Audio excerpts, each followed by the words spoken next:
अस्सलाम वालेकुम नाज़रीन, मैं हूं वसीम अली और आप देख रहे हैं Wasim Ali official YouTube channel. नाज़रीन, उम्मीद है कि आप सब खैर आफियत के साथ होंगे, एकदम मज़े के अंदर होंगे।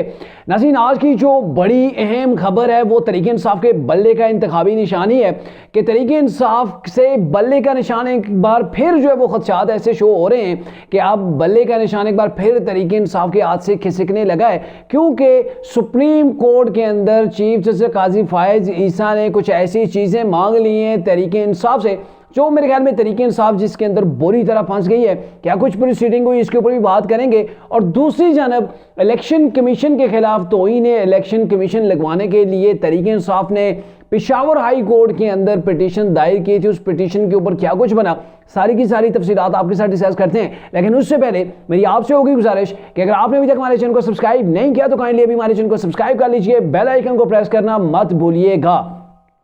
नाज़रीन, जैसा कि आपको पहले भी पता है कि ये तहरीक इंसाफ से बल्ले का जो निशान है वो पहले कहते होते हैं ना कि मसला कश्मीर बन गया है, तो ये जो बल्ले का निशान है ये मेरे ख्याल में तहरीक इंसाफ के लिए मसला कश्मीर से कहीं भी कम नहीं है, क्योंकि कभी तहरीक इंसाफ के हाथ में बल्ला आता है और कभी इलेक्शन कमीशन उनके हाथ से ये बल्ला छीन लेता है। और अब मामला सुप्रीम कोर्ट के अंदर चला गया और इस बार लेके गई है जी इलेक्शन कमीशन सुप्रीम कोर्ट के अंदर। उन्होंने पेशावर हाई कोर्ट का जो फैसला था कि तहरीक इंसाफ को बल्ला अलाट किया जाए, इलेक्शन कमीशन अपनी वेबसाइट के ऊपर तहरीक इंसाफ को सर्टिफिकेट जारी करे, तो ये दोनों चीज़ें नहीं की इलेक्शन कमीशन ने। इलेक्शन कमीशन उठ के चला गया सुप्रीम कोर्ट के अंदर। सुप्रीम कोर्ट के अंदर बैठे हुए हैं काजी फायज ईसा साहब, जिनसे कोई बारीक से बारीक चीज़ भी बच के नहीं निकल पाती। तो उनकी सुनवाई के अंदर 3 रुकनी बेंच है जिसके अंदर काजी फायज ईसा, जस्टिस मजहर अली हैं और साथ में जस्टिस जो है वो मुसरत अली। ये 3 रुकनी बेंच है जो प्रोसीडिंग कर रहा है इलेक्शन कमीशन की इस अपील के ऊपर कि जो पेशावर हाई कोर्ट का फैसला है उसको कालादम करार दिया जाए।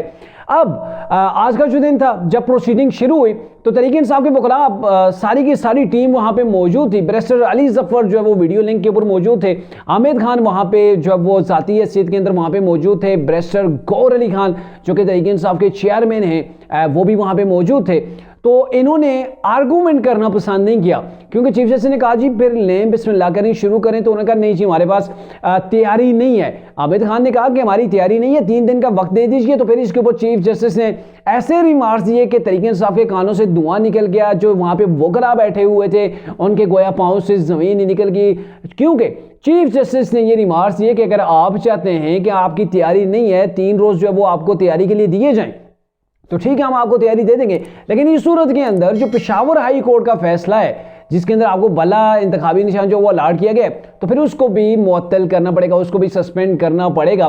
तो फिर जाके तहरीक इंसाफ को समझ आई जो उनके वकला की जो लीगल टीम थी कि हाँ भाई ये तो मामला हाथ से खिसकता जा रहा है। और फिर जाहिर है इनकी तैयारी का जो बहाना बनाया गया, डेफिनेटली जाहिर है इतना कुछ इशू चल रहा है इतने दिनों से, बल्ले के इंतखाबी के निशान के पीछे तहरीक इंसाफ मारी मारी फिर रही है, तो कैसे हो सकता है कि उनकी तैयारी ना हो। लेकिन चूंकि ये पेशावर हाई कोर्ट नहीं है ना, ये इस्लामाबाद हाई कोर्ट है, ये काजी फायज ईसा की अदालत है और यहाँ पे मैंने पहले भी कहा ना कि बच के निकलना इतना आसान नहीं है। तो यहाँ पे प्रोसीडिंग शुरू होती हैं, लेकिन यहाँ से मैं आपको अहम एक ही शॉर्ट सा मुद्दा बताऊंगा जिसके अंदर तहरीक इंसाफ बुरी तरह फंस रही है, और ये है कि तहरीक इंसाफ ने, चूंकि आपको ये भी बताएं कि ये केस चला कहाँ से था, वो शॉर्टली आपको बता देता हूँ कि तहरीक इंसाफ के बानी रोकन है अकबर एस बाबर हैं। उन्होंने तहरीक इंसाफ के इंट्रा पार्टी जो इलेक्शन हुए थे उनको कालादम करार देने की जो है वो इलेक्शन कमीशन के अंदर इस्तदा की थी। इलेक्शन कमीशन ने उनको कालादम करार दिया था, और कालादम इसलिए करार दिया गया था कि तहरीक इंसाफ का जो अपना आइन है, आइन के मुताबिक तहरीक इंसाफ ने इलेक्शन पार्टी इंट्रा पार्टी जो इलेक्शन है वो नहीं करवाए। तो अब आप कह सकते हैं कि ये अकबर एस बाबर इमरान खान की जड़ों के अंदर बैठ गए। पहले इमरान को इन्होंने फॉरेन फंडिंग केस के अंदर डिस्क्वालीफाई करवाया और अब जाके इन्होंने तहरीक इंसाफ से बल्ले का भी इंतखाबी निशान छीन लिया, क्योंकि आज सुप्रीम कोर्ट ने ये मांग लिया है कि आपके इंट्रा पार्टी जो इलेक्शन हुए हैं उसकी मुकम्मल तफसील जो है वो हमें डॉक्यूमेंट्स की सूरत के अंदर सुप्रीम कोर्ट को प्रोवाइड की जाए। अब कल इसके ऊपर मेरे ख्याल में 10 बजे से दोबारा जो वो इसके ऊपर समाअत शुरू होगी, क्योंकि यहाँ पे तरीके से फंसती कहाँ है, चूंकि ये पार्टी का रूल्स है कि अगर इलेक्शन करवाए जाते हैं, इंट्रा पार्टी इलेक्शन करवाए जाते हैं, तो इसके अंदर एक इलेक्शन कमीशन और उसके साथ 6 या 7 जो होंगे मेंबरान होंगे। लेकिन तहरीक इंसाफ ने जो अपने आइन की खिलाफ वर्जी करते हुए सिर्फ चीफ इलेक्शन कमिश्नर जो हैं जी नियाजुल्लाह नियाजी साहब, उनको तैनात किया। इनके साथ किसी सूबे से, यानी कि लीगल तरीका तो ये है इनका, अपना पार्टी का जो आइन भी कहता है कि आपने पंजाब से, सिंध से, केपीके से, आपने बलूचिस्तान से, गिलगित बल्तिस्तान से और आज़ाद कश्मीर से आपने एक एक मेंबर को लेना है। लेकिन इन्होंने, और वफाक से भी फेडरल तौर पर भी, तो आपने एक मेंबर जो है वो लेना है। लेकिन तहरीक इंसाफ ने ऐसा इलेक्शन करवाया, किसी को नॉमिनेशन पेपर नहीं मिले, क्योंकि वहां पे अकबर एस बाबर के वकील मौजूद थे कि हमें तो नॉमिनेशन पेपर नहीं मिला। 1 दिसंबर को हमने जाके मरकजी दफ्तर के अंदर गए, हमें नॉमिनेशन पेपर नहीं दिया गया, और दीगर भी कोई ऐसा शख्स सामने नहीं है जिसको नॉमिनेशन पेपर मिला हो। इलेक्शन सिरे से हुआ ही नहीं। पेशावर की ऐसी लोकेशन रखी गई जहां पर खुफिया जिसको रखा गया, और वहां पर ना तो बैलेट पेपर थे, ना ही वहां पे कोई कैंडिडेट था, यानी कि वहां पे बैठ के फॉर्मेलिटी पूरी की गई। जैसे मुख्तलिफ इदारे होते हैं छोटे मोटे जिनके अंदर फॉर्मेलिटी पूरी कर दी जाती है, हाँ जी आइन के मुताबिक हमने इलेक्शन करवा दिए, फलां को हमने सदर मुंतखब किया, फलां को जनरल सेक्रेटरी बनाया, फलां को चेयरमैन बनाया। तो ये एक सारी जो है वो एक डिटेल जो है वो फिल की जाती है। वही कुछ तरीके इंसाफ ने किया। लेकिन अभी आपको मजे की बात बताऊं कि अभी तरीक इंसाफ ही इस इंट्रा पार्टी इलेक्शन के अंदर क्यों फंसी है। दीगर जमातों के भी इलेक्शन, वो भी पाकिस्तान के अंदर जमहूरियत नहीं है। सियासी जमातों के अंदर, सियासी जमातें जो जमहूरियत के दावे करती हैं, नारे लगाती हैं, लेकिन बदकिस्मती से उन जमातों के अंदर आपको जमहूरियत नहीं मिलेगी। कोई भी आप बड़ी पार्टी उठा के देख लें पाकिस्तान की, उसके अंदर आपको जमहूरियत नहीं मिलेगी, क्योंकि जो उनके इंट्रा पार्टी इलेक्शन होते हैं जो कि हर 3 साल बाद करवाना है, जो वो मस्ट होते हैं। जैसे कि तरीके इंसाफ ने 2000 मेरे ख्याल में 18 के अंदर या 17 के अंदर करवाए थे, और उसके बाद इन्होंने इलेक्शन ही नहीं करवाए।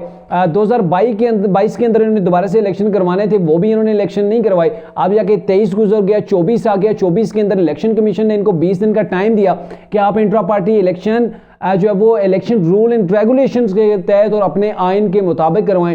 फिर तरीके इंसाफ ने वहां पे फॉर्मेलिटी की, सबकी आंखों के अंदर धूल झोंक दी। लेकिन अब मामला सुप्रीम कोर्ट के अंदर है। सुप्रीम कोर्ट ने मुकम्मल एविडेंस मांग लिए कि आपने कैसे इलेक्शन करवाया। पूरे के पूरा प्रोसीजर सुप्रीम कोर्ट के सामने रखा जाए, और मेरे ख्याल में सुप्रीम कोर्ट के आंखों के अंदर या फिर चीफ जस्टिस काजी फाइज ईसा की आंखों के अंदर तरीके इंसाफ ये धूल नहीं झोंक पाएगी। और अगर इनका इंट्रा पार्टी इलेक्शन ही गलत है सिरे से, जैसे कि अकबर एस बाबर ने दावा किया था, तो अगर इनका जो है वो ये इलेक्शन ही खला दम है, वो इलेक्शन सिरे से है ही नहीं, टोटल टोपी ड्रामा किया गया, तो तरीके इंसाफ को कैसे बल्ले का इंतखाबी निशान मिल सकता है, आप भी समझ सकते हैं। यानी कि आप कह सकते हैं कि तरीके इंसाफ को अब तक की जो प्रोसीडिंग्स हुई हैं उनके मुताबिक लग नहीं रहा है कि तरीके इंसाफ बल्ले के इंतखाबी निशान के ऊपर इलेक्शन लड़ पाएगी।